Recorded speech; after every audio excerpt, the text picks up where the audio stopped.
Oi, antes de começar esse episódio, eu tenho um recado da redação da 451 para você, que é ouvinte do 451 MHz. Atenção, leitores onívoros! A 451 tem uma super novidade para você. A nova assinatura digital agora tem a duração de 1 ano inteiro. Por apenas R$ 99,90, você terá acesso ilimitado a resenhas de lançamentos, entrevistas com autores, clube de leitura, podcasts e ainda leva de presente uma eco bag exclusiva para espalhar a palavra da bibliodiversidade por aí. Assinantes da 451 ganham ainda acesso ao Clube de Benefícios 451, que dá descontos de até 40% em editoras, instituições culturais e de ensino e outros parceiros ligados ao universo da música, moda e streaming de filmes. Visite 451.com.br/cine e faça agora a sua assinatura digital anual.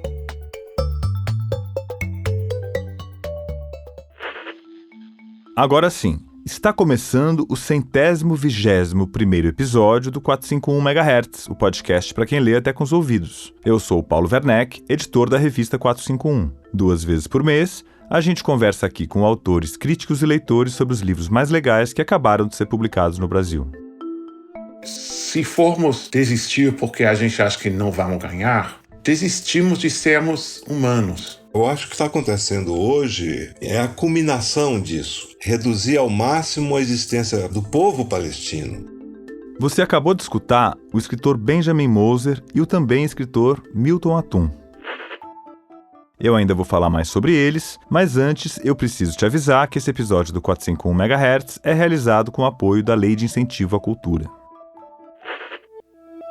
O Benjamin Moser, que o ouvinte assíduo aqui do podcast já conhece de outros episódios, é escritor e historiador. Ele publicou Clarice, a famosa biografia da Clarice Lispector, e também Sontag, Vida e Obra, que conta a trajetória da Susan Sontag, a grande ensaísta norte-americana. Os 2 livros estão publicados pela Companhia das Letras, em tradução do José Geraldo Couto. Nesse momento, ele está preparando um livro sobre a história dos judeus antisionistas. E o Milton Atum, que também já esteve aqui no podcast, no episódio número 100, por exemplo, é um dos grandes nomes da ficção nacional, tradutor e professor. Além disso, o Milton é um intelectual público que tem atuado de forma muito incisiva nas questões relativas à política e à cultura árabe no mundo inteiro. Ele é autor de Relato de um Certo Oriente, 2 Irmãos, Pontos de Fuga e tantos outros livros tão importantes da literatura brasileira contemporânea. Todos eles publicados pela Companhia das Letras.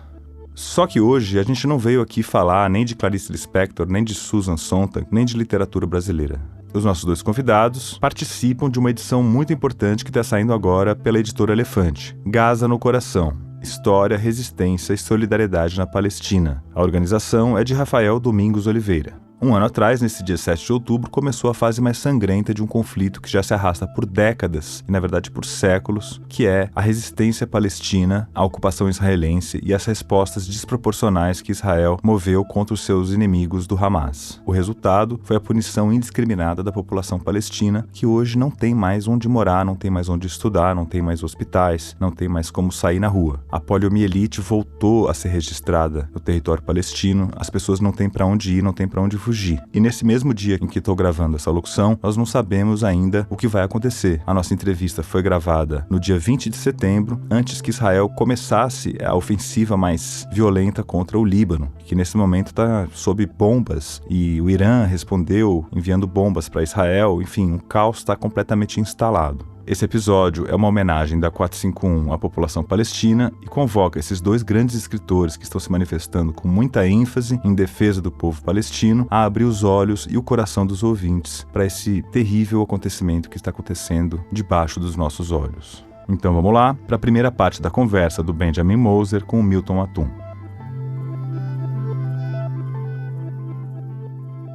Bom, então a gente está hoje aqui, 1 ano depois do início dessa guerra terrível, talvez a mais terrível do século XXI, que está acontecendo na Palestina. A destruição de Gaza e de inúmeras cidades, e a situação parece está cada vez pior. Nós convidamos aqui hoje, então, para falar 2 escritores que são muito engajados na causa palestina e que estão atuando desde outubro de 2023 nessa campanha, nessa batalha de denunciar os crimes de Israel contra os palestinos. Então sejam bem-vindos aqui. O Benjamin Moser, seja bem-vindo, Benjamin. Tudo bem com você? Tudo ótimo.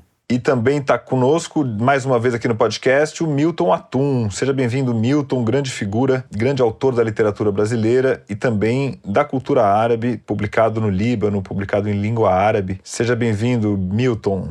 Olá, obrigado pelo convite. É um prazer conversar com você e com o Benjamin. Que legal estar com vocês aqui, apesar desse tema terrível. Então eu queria primeiro pedir palavras iniciais de vocês aí sobre amigos em Gaza. Milton, imagino que você tenha relações aí literárias ou eventuais conhecidos em Gaza, está acompanhando muito de perto, né? E está aqui nesse livro que é o motivo, que é o livro Gaza no Coração, da editora Elefante, um livro de intervenção que está saindo aqui no Brasil, do qual você faz parte, o Benjamin também, né? E aí, Milton, quais são as notícias mais recentes que você tem aí? Como é que está o seu coração? Gaza no Coração, né? É o título desse livro importante que foi publicado recentemente pela editora Elefante. Eu não tenho parentes, nem conhecidos amigos em Gaza, Paulo. Eu tenho parentes em Beirute, que estão, claro, assustadíssimos, estão temerosos, estão vivendo mais uma tragédia, né? Porque não é a primeira vez que Israel, enfim, bombardeia o Líbano, né? Isso já aconteceu outras vezes. E lamento muito, quer dizer, o amigo que eu tinha, um querido amigo e grande escritor, faleceu há pouco tempo, o Elias Khoury. E esse sim foi um militante da causa palestina, um libanês cristão de Ashrafia, que é vamos dizer, um bairro, uma colina, né, a leste de Beirute, com uma presença muito forte de cristãos ortodoxos. E ele foi uma perda realmente enorme, lamentável para a literatura libanesa. E o Elias Khoury sempre, ou quase sempre, muitas vezes, escreveu sobre a Palestina, que é um tema espinhoso, que não tem muita penetração, né? Nem mesmo no mercado editorial. Aliás, depois a gente pode comentar um pouco, assim, eu gostei muito do artigo do Benjamin, não sei se eu comento agora ou depois, enfim. Só queria registrar que o livro do Elias Khoury foi publicado no Brasil pela editora Tabla, que é uma editora fundamental nessa questão toda da literatura árabe e da causa palestina também, e foi resenhado por você, né, Milton, aqui na 451, um texto muito lindo que a gente publicou em 2022. Mas manda ver aí, fala do texto do Benjamin.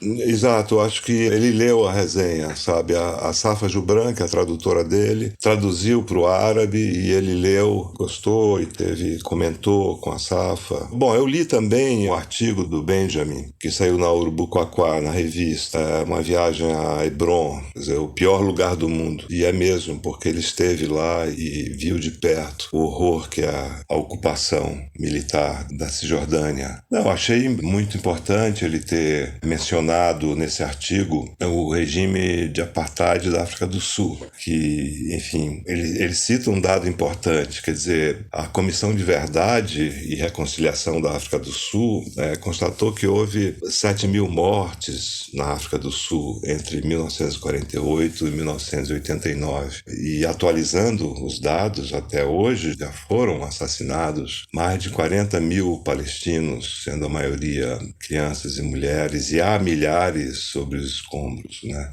Sem contar que toda a população de Gaza está sofrendo e vai sofrer um trauma para o resto da vida, se houver vida. A gente não sabe como isso vai terminar. Então, apesar da brutalidade do regime de apartheid sul-africano, não houve bombardeios massivos contra escolas, universidades, hospitais, residências, templos religiosos. E é bom lembrar que até 2008, salvo engano, o Nelson Mandela era considerado terrorista pelo governo dos Estados Unidos, quer dizer, o maior líder do século XX. Mas eu acho interessante também que o Benjamin mencionou que o governo racista sul-africano ele não tinha apoio de estados ricos e poderosos no Ocidente. Aliás, tinha o apoio só de Israel. No fim, o Israel exportava armas para a África do Sul. E um outro ponto importante, que eu acho que pode ser um dos temas da nossa conversa, é que o Benjamin pergunta o que os escritores podem fazer diante de uma tragédia dessa, diante de uma calamidade dessa.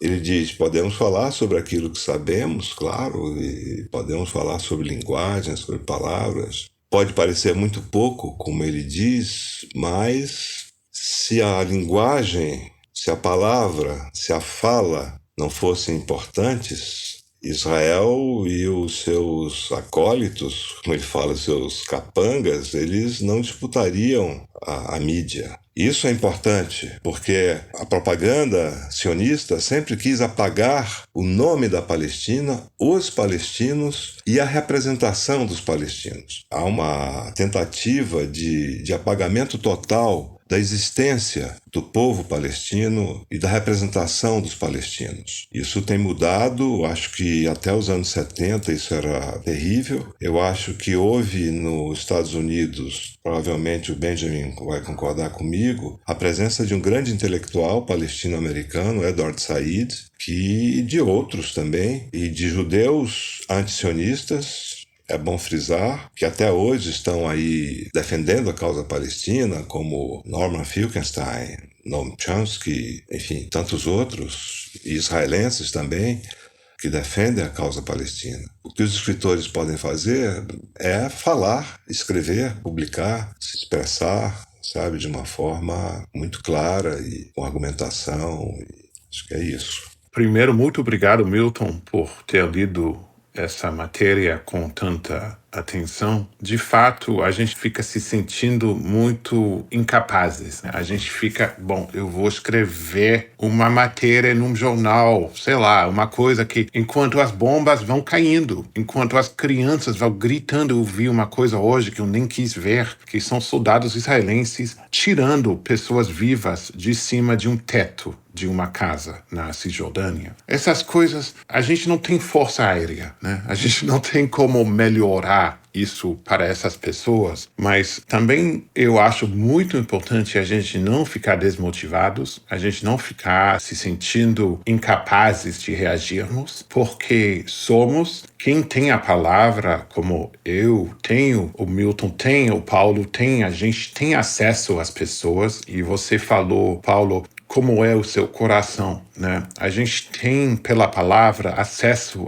aos corações das pessoas civilizadas, das pessoas decentes, das pessoas que odeiam o racismo, o apartheid. A gente tem uma maneira de formar a opinião e a gente não deve desistir disso, nem se deixar sentir incapazes, porque aí ganha o malvado, o demônio. Eu estou pensando muito em termos religiosos agora, muito mais do que eu já pensei na minha vida, em termos do mal, que é o mal, é o diabo que a gente está vendo. A gente não tem esse costume mais de pensar, fica meio medieval de pensar nisso, mas estamos enfrentando o mal. Nesse sentido, o Gaza no Coração, que é o título muito bom desse livro, que a gente contribuiu, os dois, Milton e eu, e muitos outros, a Palestina, eu estou entendendo muito mais do que eu já entendia, é o centro do mundo. Não é por causa de Jerusalém, tem uma mesquita, tem uma sinagoga, não é isso. É porque o que está acontecendo na Palestina é o que nos define. É uma batalha do bem e do mal, de uma forma que eu nunca vi desde a guerra contra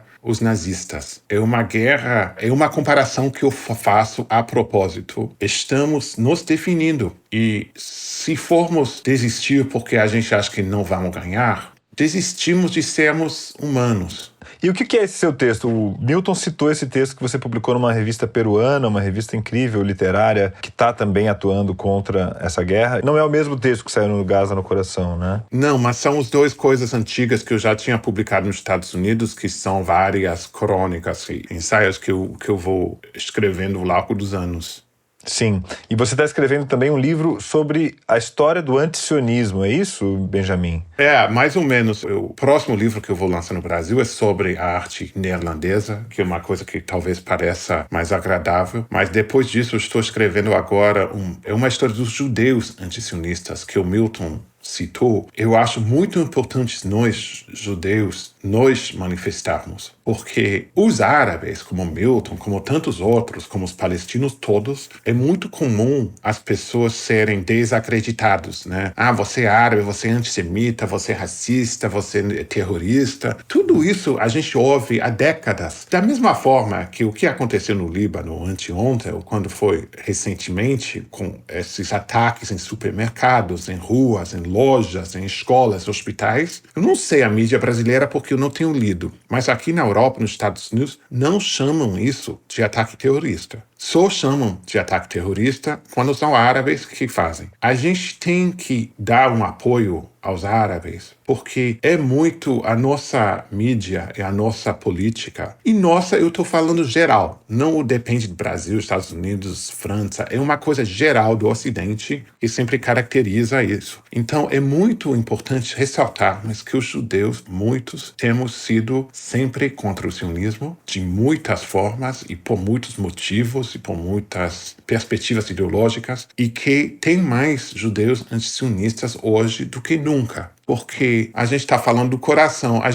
Você não conquista corações bombardeando hospitais, como Israel faz. Você não conquista corações com violência. A gente está defendendo o nosso povo, de certa forma, o nosso nome. A gente não está nos defendendo do antissemitismo, que eu não vejo como o antissemitismo fica melhor quando você está atacando crianças na rua. Alguém tem que me explicar isso. Será que não conquista mesmo a violência? Porque o que a gente está vendo no mundo inteiro, aqui no Brasil também, é que os discursos violentos são muito atraentes por algum motivo. As questões eleitorais, estamos vendo o Trump, o próprio Netanyahu, aqui no Brasil a extrema-direita. Esse discurso é sedutor por algum motivo e isso faz parte, né? A sustentação política do governo de Israel, por exemplo, essa guerra passa por isso aí, né? Como também já em Portugal as guerras coloniais ajudavam a segurar o Salazar no poder e o Vietnã de alguma forma também por um bom tempo nos Estados Unidos, né? Como fica essa coisa do ódio ser tão sedutor, ser tão, enfim, engajador, né? Como se diz hoje em dia. Eu tenho que retornar à questão do mal. O mal é bem encravado no coração do ser humano, infelizmente, sempre foi. E independente do país, do tempo, da cultura, é uma coisa que sempre atrai certas pessoas. E eu vejo que estamos numa batalha contra esse mal. E que essa violência sempre existia. Mas se você for olhar só da forma, não dessa forma meio teológica que eu estou falando aqui, mas de uma forma política, Israel é um país pequeno. É um país de apenas 7 milhões de judeus e 7 milhões de palestinos, com várias divisões entre eles. A violência contra o mundo árabe que Israel tem praticado desde o início, desde antes do início do Estado, é uma coisa que, em algum momento, essa violência, Israel não vai ficar isento disso. Você não pode constantemente atacar um inimigo maior e mais poderoso em números e economicamente, tudo, eternamente. Então, algum momento, só de forma prática, você pode matar as pessoas que mataram no Líbano. Por exemplo, você pode bombardear a Síria, você pode atacar o Irã, o Iraque. Mas, afinal das contas, se você quer que Israel sobreviva, que é uma coisa que eu não desejo, você teria que negociar, você teria que fazer um tratado, como muitos países inimigos têm feito ao longo da história. Só violência não vai resolver o problema existencial de Israel. E já é tarde, eles já tiveram muitas oportunidades para fazer isso e para viver em paz. E eles não querem a paz. Foi isso que me surpreendeu muito quando eu enxerguei as coisas que eu enxerguei na Palestina, que o Milton escreveu, Hebron e tudo isso. Não são as ações de um país que busque a paz. Milton, você já esteve na Palestina? Você esteve lá em Gaza, visitou? Como foi a sua vivência? Não, eu estive quando, na segunda visita que eu fiz ao Líbano, meus parentes moram no olho do furacão. Moram no subúrbio pobre, em Beirute, que foi violentamente atacado, bombardeado em 1982. Nessa segunda visita, eu fui algumas vezes aos campos de refugiados palestinos, visitei Sabra sobre Shatila. Enfim, conversei com as pessoas, até eu fiquei emocionado quando eu vi numa biblioteca de uma escola os livros do Jorge Amado em árabe. Isso me impressionou também. Eu estava pensando no que o Benjamin disse, o que está acontecendo hoje no Líbano, e a cobertura de fato vergonhosa da imprensa ocidental, com algumas exceções, sabe, Benjamin? Por exemplo, o El País falou textualmente que ataques indiscriminados são crimes de guerra, segundo a Convenção de Genebra. O próprio Guardian, no editorial dele, menciona terrorismo de Estado, mas são exceções. De modo geral, você tem razão, a mídia sempre tenta atenuar, vamos dizer, as agressões do Estado de Israel, né? E no Brasil nem se fala. Aqui, os artigos que eu li são de fato vergonhosos. O que é pior, o que é péssimo para a imprensa, porque as pessoas estão vendo, como o Benjamin viu essa cena, todo dia cenas horrorosas de crianças sendo mutiladas, etc. A invasão de 1982 do Líbano, a justificativa era acabar com os terroristas na época, OLP, a Organização da Libertação da Palestina. Na verdade, matou milhares de pessoas. E o general Sharon, na época, ele foi responsável, cúmplice direto do massacre de Sabra e Shatila, no verão de 1982. Essa retórica, esse discurso de ódio, como disse o ministro da Defesa de Israel recentemente, ele falou que estavam combatendo animais humanos. Ora, em 1982, nessa invasão ao Líbano, um general israelense, Rafael Eitan, ele falou que os palestinos tinham que se tornar baratas, drogadas, numa garrafa. O que é isso? Que tipo de paz pode haver com esse Estado? E mesmo se você olhar da perspectiva deles, desculpe, isso faz 42 anos e não resolveu exatamente nada. Isso que eu tô falando. Com violência, esse problema não vai ficar resolvido, mas tem essa lógica do genocídio que obriga quase eles a continuarem nesse caminho de danação. Exato. O Edward Said Benjamin já dizia num artigo que eu acho um ensaio que certamente você conhece, Permission to Narrate, Permissão para Narrar, um ensaio lindo, né? Um ensaio mas muito, muito bem construído, que é de, salvo engano, de 1984, em que ele faz um balanço do que aconteceu em 1982 no Líbano, desse discurso de ódio que nós estamos mencionando, e ele diz textualmente essas invasões, essas guerras, a ocupação de Jerusalém Oriental, depois da Cisjordânia, quer dizer, tudo isso visa a reduzir ao máximo a existência palestina. Eu acho que o que está acontecendo hoje é a culminação disso, é o extremo disso, quer dizer, reduzir ao máximo a existência do povo palestino. Você falou dos escritores, o que eles podem... Ora, você vê, eles bombardearam as universidades, todas as universidades, centenas de escolas, mataram poetas, artistas, músicos. Mas tem centenas de milhares, e essa que você colocou, esse ensaio do Said, que realmente recomendo as pessoas lerem, Permissão para Narrar, é o cerne dessa questão que nós escritores, nós leitores, nós pessoas que queremos ser informados, que queremos saber como é o mundo, isso é que a gente está retomando agora. E para isso, o sionismo não tem resposta, porque o sionismo é uma ideologia baseada no fato de um Estado racial, de um Estado que uma raça, que é uma palavra que eu nem gosto de usar, muito menos para os judeus, que não tem nada a ver com raça, que é um critério nazista, de definição dos judeus, que eles têm que pedir permisso para contar as experiências. Os palestinos sempre foram colocados, e os árabes em geral, na posição de defesa, de eu não sou terrorista, eu não sou antissemita, eu não sou isso ou aquilo, eu sei a história do Holocausto, para chegar a essa permissão de narrar a própria experiência, a própria vivência. Isso, com as redes sociais, eu acho que o que eu me refiro a uma atrocidade hoje, que é uma atrocidade que os nazistas teriam muito orgulho de ter filmado e colocado na internet, como os israelenses fazem quase diariamente. Muitos dos crimes que a gente conhece porque eles próprios colocaram. Com orgulho, com risa, e com música, e com bomba explodindo, e eles rindo. É de lá que a gente sabe disso. Então, nós árabes, nós judeus antisionistas, temos sido bloqueados. A palavra tem sido outorgada justamente aos colonos, aos imperialistas, aos criminosos, e não à população decente. Eu espero que a população decente esteja já retomando essa palavra. É muito terrível, né? É uma coisa que, ao mesmo tempo, a gente fica meio sem palavras. O que dizer, né?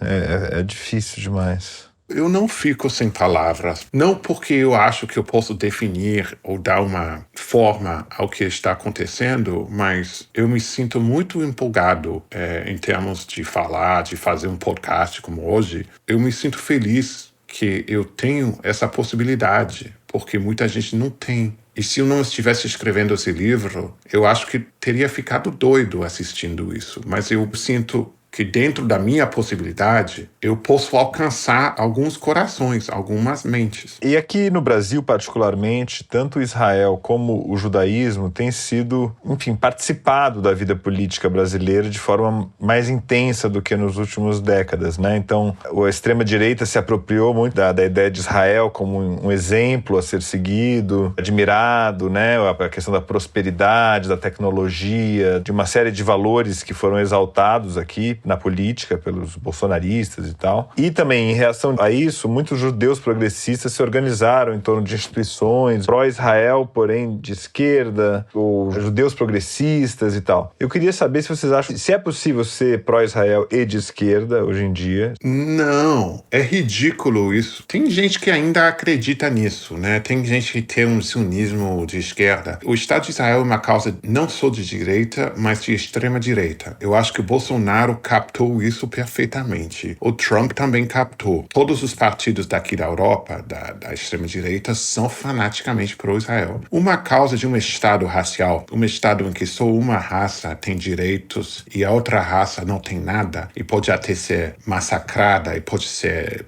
exiliada e morta sem juiz nem perdão, não pode ser uma causa de esquerda. Mas no Brasil eu vejo que o que eles estão perdendo, já perderam. Eu tenho sido muito animado pela comunidade que a gente tem, não só com os palestinos e os árabes, mas com os próprios judeus. No Brasil eu conheço amigos meus judeus que são muito ativos, escritores, eu penso no Michel Laub, na Tatiana Salem Levi, na Lili Schwartz, toda essa gente que é a flor da intelectualidade brasileira judaica, toda essa gente está do nosso lado. E eles, de fato, estão ficando com Eduardo Bolsonaro, que é o lugar que eles merecem. Milton, e você, como é que você vê o Brasil em relação a isso tudo? Você acha que está faltando um engajamento da sociedade brasileira que é tão ligada ao mundo árabe, que é tão marcada pela população árabe e tudo mais? Como é que você vê essa reação brasileira ao que está acontecendo lá? Eu acho que o governo Lula tem respondido com muita propriedade ao que está acontecendo. O próprio presidente Lula já se manifestou várias vezes. O ministro das Relações Exteriores, Itamaraty, também tem se manifestado, condenou com veemência o que aconteceu, esse ataque aos libaneses. Entre 8 e 10 milhões de brasileiros de origem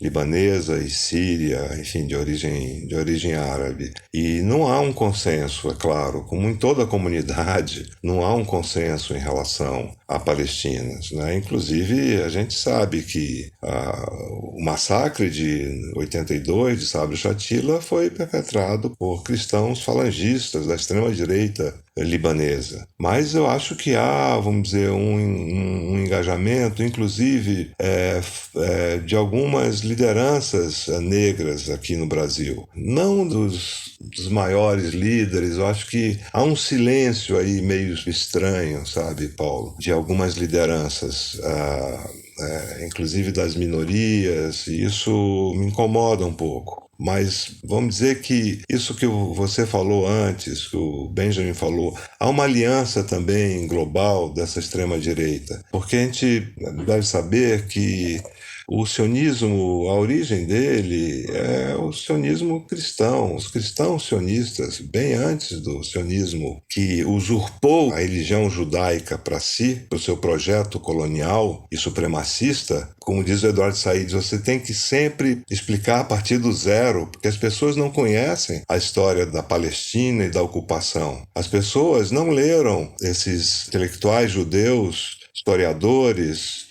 que o Benjamin citou e sobre os quais ele está refletindo e escrevendo. As pessoas não leram, por exemplo, A Limpeza Étnica da Palestina, do Ilan Pappé, que é um historiador judeu-israelense que a Tabla publicou um livro dele chamado 10 mitos sobre Israel. E a Sanderman publicou A Limpeza Étnica da Palestina, porque está tudo lá. O plano da lei, os planos de ocupação da Palestina, sabe, a expulsão da população palestina, que o Benjamin falou, citou dados importantes, que era 90% basicamente de palestinos em 1947. Se os fatos não estiverem incorporados à história, e se eles depois não forem reconstituídos e recuperados pelos escritores, pelos historiadores, pelos cientistas políticos, então os fatos às vezes ficam perdidos também. Essas pessoas, não dá para pedir para a extrema-direita ler o Ilan Pappé, eles não leem nada. Mas a gente tem nas nossas comunidades, os nossos leitores, as pessoas que nos ouvem hoje, a gente sim pode colocar os fatos e ficar colocando, porque não tem segredo sobre isso. Os próprios sionistas, os israelenses, nunca fizeram segredo do que eles estavam fazendo. Está tudo escrito, não tem disputa sobre os fatos, mas você pode desacreditar as pessoas que estão falando dos fatos. Você pode dar um jeito no trabalho de um redator, em um jornal que publicou tal coisa. Mas os fatos em si não tem muita controvérsia. Nisso, o Chomsky, por exemplo, foi um intelectual exemplar durante décadas, né, para exatamente se basear nesses fatos e desenvolver argumentos e são irrespondíveis. Porque a pesquisa que o Ilan Pappé fez foi uma pesquisa nos arquivos do governo israelense, nos arquivos militares de Israel, quer dizer,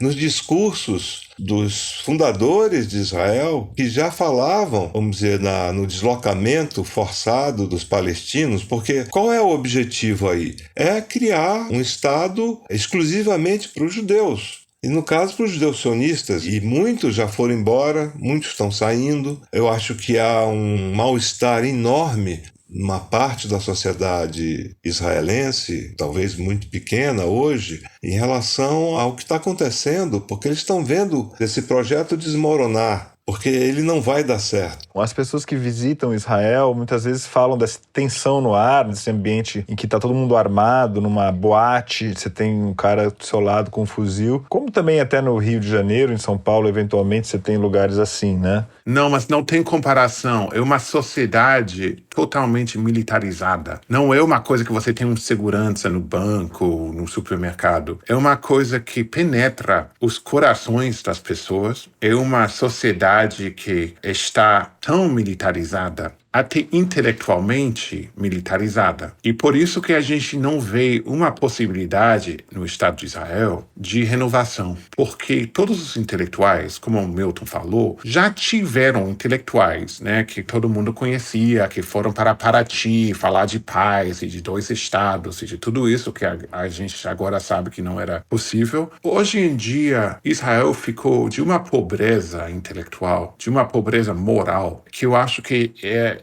impossível recuperar. Eu não estou falando da parte militar, mas eu acho que quando um país, uma sociedade perde os alicerces morais a tal ponto que massacram crianças, que bombardeiam hospitais, que tiram pessoas vivas de cima de prédios, qual seria a resposta? Como é que isso vai dar certo? Porque mesmo se matarem todos os palestinos, que é o rumo que eles querem tomar, ficam quantos? 500 milhões de árabes ao redor? É uma coisa impossível de resolver. Então eu acho que o meu tem razão.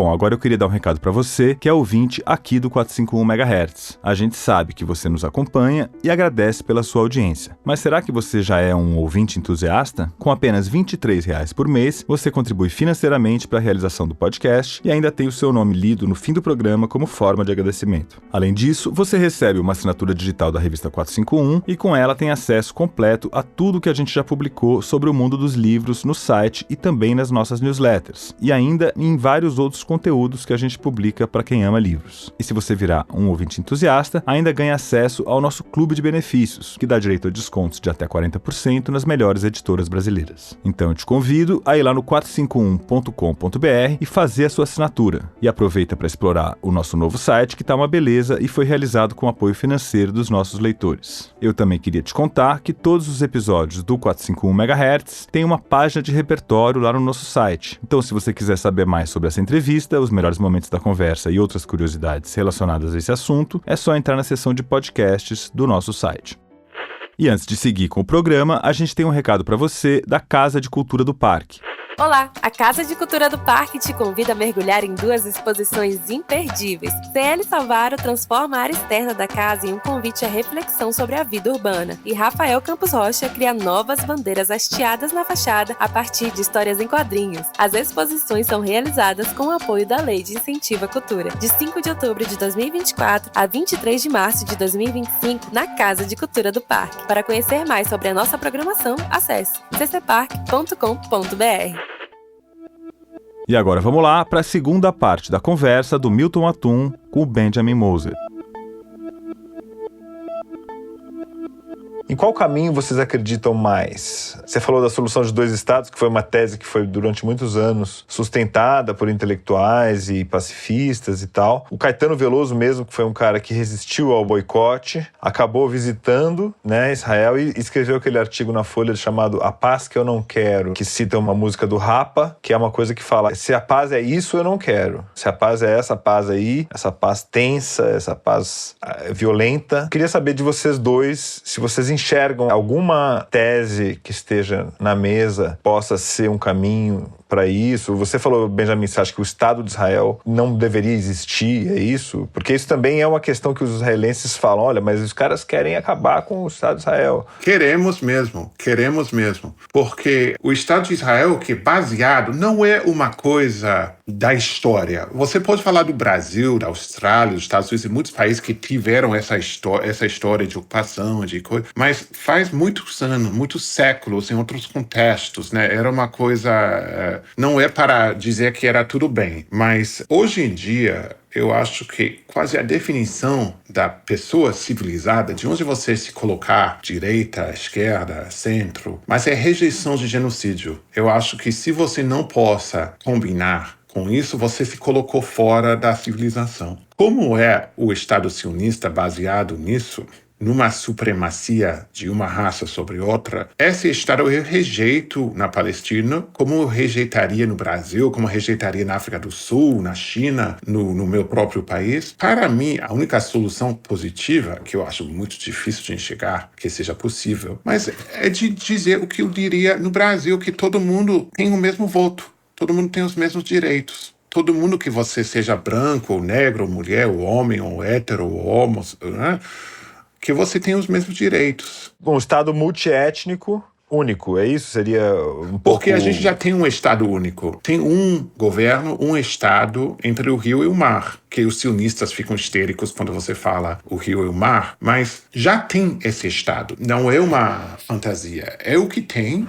Então, para resolver isso, dá os mesmos direitos a todo mundo. Até os intelectuais judeus brasileiros, eles sustentam isso, que já é um país, seria já um país que tem muitos palestinos que têm cidadania israelense e tal, mas evidentemente que isso não cola, né? Não, isso é uma farsa, Paulo. Os palestinos de Israel, que eles chamam de árabes israelenses, eles são cidadãos de segunda categoria, esses 20% da população israelense. Então isso é um outro mito do qual o Ilan Pappé fala. Então, cito o caso do que você falou, Benjamin. O Edward Said, até 1991, ele apostava e defendia a solução de 2 estados. Aí depois depois, quando ele visitou Israel e os territórios palestinos, ele chegou à conclusão de que a presença de, hoje, quase 700 mil colonos, territórios palestinos, em Jerusalém Oriental e na Cisjordânia, não pode mais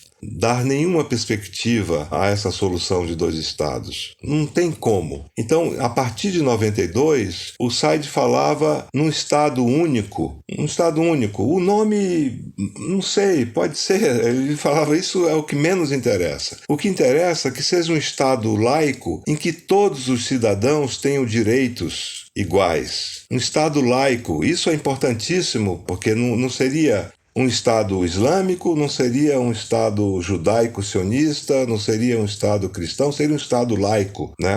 Vamos dizer, uma república moderna, que contemplasse todas as religiões, inclusive os ateus, os agnósticos, que há muitos também. E sem essa perversão dos judeus ortodoxos não fazerem serviço militar e serem cada vez mais um pilar de sustentação do governo. Quer dizer, os caras fomentam a guerra sem precisar participar dela. Mas essa questão é diferente, porque muitos são antisionistas. Isso é uma coisa que fica esquecida, que muitos se opõem por razões muito boas, porque o judaísmo sempre foi uma religião pacifista, que é uma coisa que as pessoas já esqueceram por causa da loucura e da febre do sionismo. Os judeus éramos sempre uma minoria. A gente não ia sair à rua apanhando. Era justamente uma religião de pessoas discretas, que era a maneira de sobreviver. E os ortodoxos ainda respeitam isso, respeitam muitas das proibições religiosas que são fundamentadíssimas. Se você é crente judeu, você não pode passar por cima disso. E tem essa parte também que a maioria deles agora não foi, mas que são hipernacionalistas e também hiperreligiosos. Mas essa gente existe em Higienópolis, Paulo. Essa gente existe em Nova York. Eles têm liberdade de crer no que eles quiserem crer e de viver do jeito que eles querem em qualquer república democrática moderna, em qualquer continente do mundo. Israel é bastante único nesse sentido. Eu não poderia dar outro exemplo de um Estado tão dividido por raça assim. Então, eu sou a favor da abolição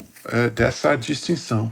Daí a importância do Estado laico que falava o Eduardo Said, Benjamin, com direitos iguais, mas isso vai contra o projeto sionista. Agora, é um sonho, né? O Eduardo Said também, ele via em perspectiva, é o que também você falou, talvez a gente se alimente disso, desses sonhos também, porque antes, é importante frisar, antes de 48, ou antes da década de 40, os judeus, vamos dizer assim, árabes ou palestinos, que conviviam com os muçulmanos e os cristãos. E eram antisionistas, na grandíssima maioria, porque eles sabiam que se eles foram procurar uma briga com os árabes, que eram até 1900, mais ou menos, eram 3 a 4% da população eram judeus. Isso é uma coisa que a gente esquece porque parece mentira, porque falam, sempre tinha judeus. Claro que sempre tinha judeus na Itália, em Portugal, e no Mato Grosso, sabe? Sempre tinha judeus. Mas era uma porcentagem pequeníssima. E essa gente que era, na maioria, religiosa, falava árabe, porque vive como os judeus de São Paulo falam português, e não queriam brigar com os árabes. Exato. O Avi Shlaim, ele que é outro grande historiador antisionista, ele conta, e é emocionante como ele fala da juventude, da infância dele, da convivência dos judeus e iraquianos muçulmanos em Bagdá, quer dizer, como da vizinhança, de deixar os filhos na casa de um, na casa de outro, quando eles saíam. Era uma coisa natural, era uma coisa que não havia esse atrito. Aliás, eu não vejo porque tem essa ideia de que isso é impossível, que nunca mais pode viver juntos. Eu vivi, como você deve ter vivido, eu judeu, você árabe, mas a gente, nos Estados Unidos, a gente vivia muito bem com gente de todas as raças, as religiões, as crenças. A gente não tinha essa coisa de... A gente vivia, felizmente, em países onde essa discriminação não havia, mas era muito natural. Eu acho que a maioria das pessoas no mundo vivemos com gente de outra cor, de outra religião. Por que não se pode fazer lá? Eu me lembro que o meu pai contava que em Beirute eles conviviam muito bem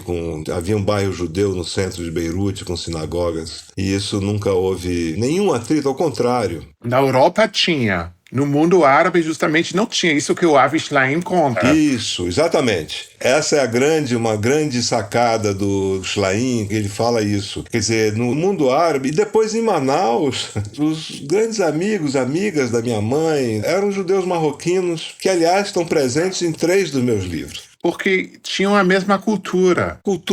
E conversavam, e às vezes a culinária fazia a sua parte nessa espécie de cultura comum, não é? E eu jamais pensei, meus colegas, meus amigos até hoje, judeus marroquinos, em nenhum atrito, em nenhuma coisa relacionada à religião. Não existia isso. O sionismo foi terrível porque ele sequestrou o judaísmo, tentou sequestrar o judaísmo por um projeto supremacista e colonial. É isso que os judeus que ainda não perceberam deviam perceber. Sabe? Se eles tiverem o coração aberto e a mente aberta, eles vão chegar à conclusão de que esse projeto não tem nada a ver com a religião judaica. Pelo contrário, e sempre foi anti-judaica. Isso que eu vou escrever no meu livro, sempre foi propositalmente contra a religião judaica, que eles acharam cafona, antiquada, chata, porque é chata, né? Porque tem muitas proibições, tem muitas coisas que você tem que fazer. Eles queriam ser judeus sem ser judeus. E isso, infelizmente, deu muito certo, porque foi um sequestro mesmo da religião. Mas por isso que eu sou muito animado, apesar do desespero geral que a gente está sentindo, mas eu sinto que está renascendo um judaísmo livre do sionismo, que está captando justamente as pessoas mais inteligentes, as pessoas mais abertas, as pessoas mais cultas e as pessoas mais novas. Porque se você olhar, eu não vi estatísticas no Brasil, mas nos Estados Unidos, a população jovem judia americana é radicalmente contra o que está acontecendo em Israel. Eles estão vendo nos celulares deles essa realidade. Mas e as eleições, Benjamin, agora com a Kamala Harris e o Trump? Nenhum dos dois traz muitas perspectivas positivas para os palestinos, né? Não, eu já escrevi sobre isso. Eu acho que a gente ainda não se organizou o suficiente. Eu acho que a política é muito lenta em refletir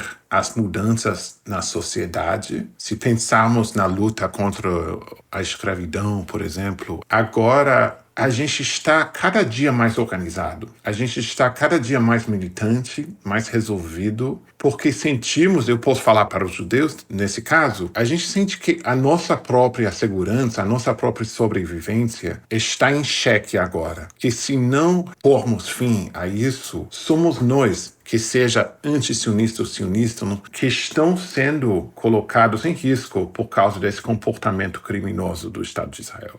Então, para nós é uma questão muito urgente. Mas a política é sempre lenta. Mas essa questão da convivência é muito bonita. Na cultura árabe, a hospitalidade como um valor máximo, que a gente inclusive vê muito na literatura, na sua literatura, Milton, e também na literatura tradicional, que é um valor árabe. Você receber bem o forasteiro, o cara de fora e tal. O que eu queria ressaltar é que essa convivência entre árabes e judeus, mencionada pelo Avi Shlaim, esse historiador magnífico, ela vem de muito tempo. Olha, se você pensar na civilização da Andaluzia, de Al-Ándalus, os judeus e os muçulmanos, eles tinham uma convivência exemplar. Eles eram perseguidos pelos cristãos. Foram expulsos pelos reis católicos, a Rainha Isabel e a escola de tradutores de Toledo, do século XII e XIII, eram judeus e muçulmanos, que traduziam juntos. Traduziram a filosofia grega para o árabe e depois ficou conhecida na Europa. Se você perguntar para um palestino qualquer, e várias amigas e amigos que foram à Palestina, eles não têm raiva, não têm ódio, não é o judeu que está em conta, é o ocupante, é o Estado ocupante, opressor, que é isso que está em jogo. Por isso que eu insisto nessa separação do sionismo de um projeto político, ideológico, colonial, supremacista,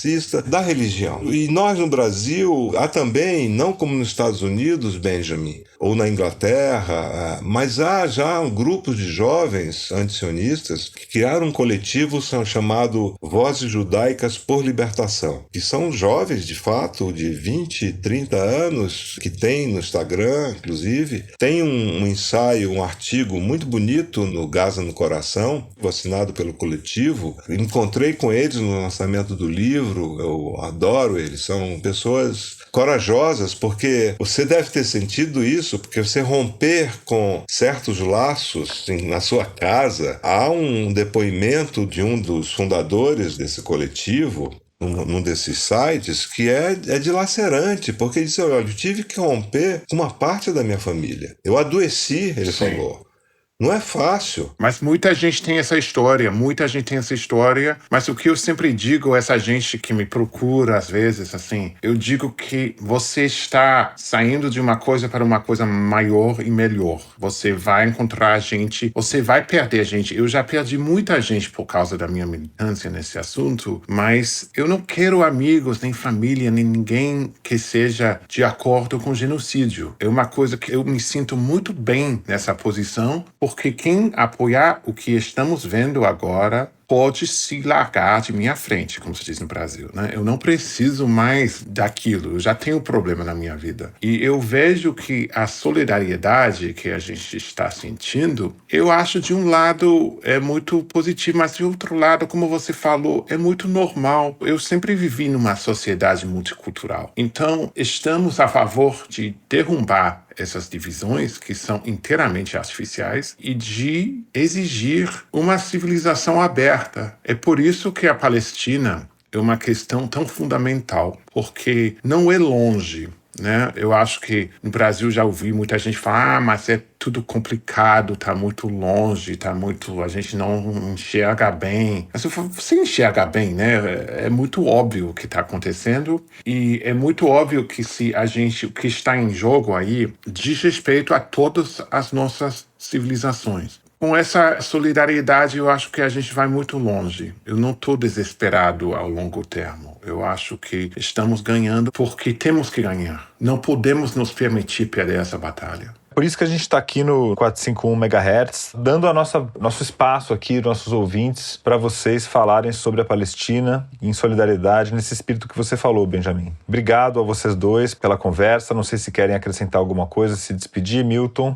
Foi um prazer enorme conversar com você, Benjamin, com Paulo. A gente sempre aprende muitas coisas e olha, eu queria, enfim, indicar para os ouvintes um livrinho que acabou de sair, Além do Gaza no Coração, da editora Elefante. Eu acho que há bons artigos aí e eu acho que todos merecem ser lidos. E um livrinho que saiu pela Tabla chamado Diário da Tristeza Comum, do Mahmoud Darwish, do grande poeta palestino, traduzido pela Safa Jubran. Esse livro, que foi publicado em árabe em 1973, ele tem 2 páginas sobre Gaza, em 73. E, olha, o que você lê ali é exatamente o que está acontecendo hoje. Então não é de hoje, não é 7 de outubro. São décadas e décadas de opressão e destruição e massacres. E agradeço a vocês essa oportunidade, porque é rara, viu, Paulo? Nós não temos muito espaço para, voltando àquilo que o Benjamin falou no início, nós devemos escrever, nós devemos publicar, falar, mas o espaço para as vozes que defendem a Palestina e uma justiça entre judeus e palestinos, o espaço é muito exíguo, é muito pequeno. Então eu agradeço essa oportunidade e fico contente em ter conversado com vocês. Obrigado, Milton. A gente está aqui abrindo esse espaço e a gente cobre a literatura árabe traduzida em português aqui, você mesmo colaborou diversas vezes, e o Darwish também, um autor que tem sido publicado aí vários livros dele pela Tabla, que eu acho que é a editora mais relevante aí atualmente nessa área. Então estamos aqui renovando esse compromisso e muito obrigado pelas suas palavras. A revista fica aberta aí para vocês e quem mais queira discutir discutir essa questão nas nossas páginas e nossas outras plataformas. Tudo isso é muito legal, é muito bom conversarmos juntos, porque muitas vezes a gente nos coloca em debate com o sionista, que é uma coisa inteiramente inútil. É uma coisa que eles querem diálogo e tal, mas não tem possibilidade de diálogo com questões de racismo e de colonialismo. Eu não admito uma equivalência da posição de igualdade, de liberdade e democracia com uma posição que se opõe a essas coisas. Uma coisa que eu queria falar aos brasileiros, que eu não estou no Brasil, nem sou brasileiro, mas eu posso falar que o que eu tenho muito medo no Brasil e na América Latina é uma desmobilização porque acham que o governo não vai fazer nada. É verdade que o Lula fala coisas, mas o que o brasileiro deve exigir do governo, que tem muito mais poder do que Israel. O Brasil são 200 milhões de habitantes, né? Israel são 7 e cada dia menos. Então, o que o Brasil deve fazer para boicotar, para tomar sanções econômicas, financeiras contra esse Estado de genocídio, é uma coisa que tem que insistir, que eu acho que os brasileiros têm muito mais influência nisso do que eles talvez pensem. Eu penso no caso da Colômbia, recentemente, que bloqueou os livramentos de carvão a Israel. Bom, Colômbia é bem menor do que o Brasil, mas Colômbia acontece que são os maiores livradores de carvão ao sistema elétrico. Exportadores, israelense. né? Os maiores. Então o Brasil é muito mais do que a Colômbia nesse sentido. Economicamente tem muitos laços e a gente exigindo uma desvinculação das empresas brasileiras do Estado de Israel é um passo muito importante e muito legal. E pacífico, né? O boicote é uma arma pacífica. Enfim, Paulo, muito obrigado pelo espaço. O que o Milton fala é verdade, que nem todo mundo te deixa falar, mas a gente vai continuar a insistir. Muito bom, obrigado. Muito obrigado e viva a Palestina, viva Gaza. E antes de me despedir, eu queria passar para o quadro do 451 MHz, que traz o melhor da literatura LGBTQIA+, de todos os tempos. LGBTQIA+, significa lésbicas, gays, bissexuais, trans, queer, intersexuais e assexuais. A cada episódio, a gente convida autores e grandes leitores em geral a indicar os livros que foram marcantes, as leituras recentes e outras dicas literárias LGBTQIA+, imperdíveis para todos os leitores. O quadro de hoje traz uma dica do poeta e pesquisador de cinema queer Renato Trevisano dos Santos, autor de Mágicas Dores Mínimas, que foi publicado pela editora Urutau em 2022. O Renato indicou Nossa Senhora das Flores, romance do francês Jean Genet, com a tradução do Newton Goldman e publicado pela Nova Fronteira em 1983, a edição está esgotada atualmente.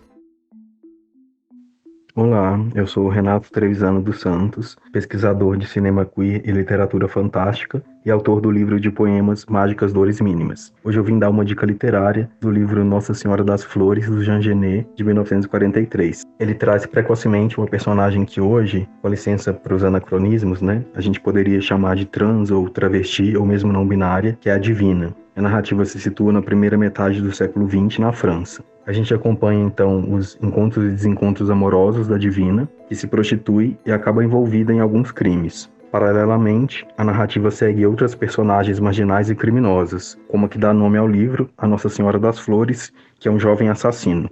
Além dele, tem o próprio narrador, que se encontra também em um ambiente de cárcere, como prisioneiro, e isso ecoa a biografia do próprio autor, que escreveu também O Diário de um Ladrão, de 1949. O Jean Genet, ele se empenha em elevar o que há de mais baixo em um gesto político que tanto erotiza o sagrado quanto sacraliza a experiência erótica, evidenciando o que é o próprio erotismo, uma experiência de limite e borramento de fronteiras. Então, essa foi a dica do Renato Trevisano dos Santos, Nossa Senhora das Flores, do Jean Genet, com tradução de Newton Goldman, publicado pela Nova Fronteira em 1983.